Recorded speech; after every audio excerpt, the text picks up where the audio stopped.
Guys, আসসালামু আলাইকুম। সবাই কেমন আছেন? আশা করি সবাই ভালো আছেন। আজকে আমরা যে টপিকটা নিয়ে এসেছি আপনাদের সাথে সেটা হচ্ছে আমাদের পুরনো 6 মাস আগের এবং 6 মান্থ আগের ফটোগুলা ডিলিট করে দেওয়া ফটোগুলো কিভাবে আমরা ফিরিয়ে আনবো। তো আপনারা ফার্স্টে আপনাদের প্লে স্টোরে চলে যাবেন। প্লে স্টোরে যাওয়ার পরে এখানে সার্চ করবেন ফটো রিকভারি লিখে। ফটো রিকভারি লেখার সাথে সাথে আপনারা তৃতীয় নম্বর যে অ্যাপসটা দেখতে পাচ্ছেন, এখানে তৃতীয় নম্বর অ্যাপসটা এখান থেকে ডাউনলোড করে নেবেন। তো আমি অলরেডি ডাউনলোড করে নিয়েছি, তো এখান থেকে আপনারা ডাউনলোড করে নেবেন। তো আমি ওপেন করে নিয়ে আপনাদের দেখাচ্ছি। তো ওপেন করে নিলাম। তো ওপেন করে নেওয়ার পর আপনাদের সামনে এরকম একটা ইন্টারফেস আসবে। ইন্টারফেস আসার পর এখানে দেখতে পাচ্ছেন স্টার্ট, এখানে ক্লিক করবেন।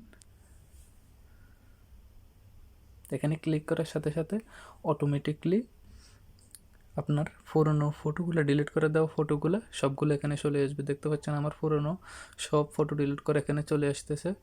তো গাইজ, এভাবে আপনারা আপনাদের মোবাইলের পুরনো ডিলিট করা ফটোগুলো ফিরিয়ে নিয়ে আসতে পারবেন একদম শর্টকাট মাধ্যমে। তো গাইজ, আমার ভিডিওটা ভালো লাগলে একটা লাইক করে দিবেন আর আমাদের চ্যানেলটা সাবস্ক্রাইব করে পাশে থাকা বেল আইকনটি বাজিয়ে দিবেন।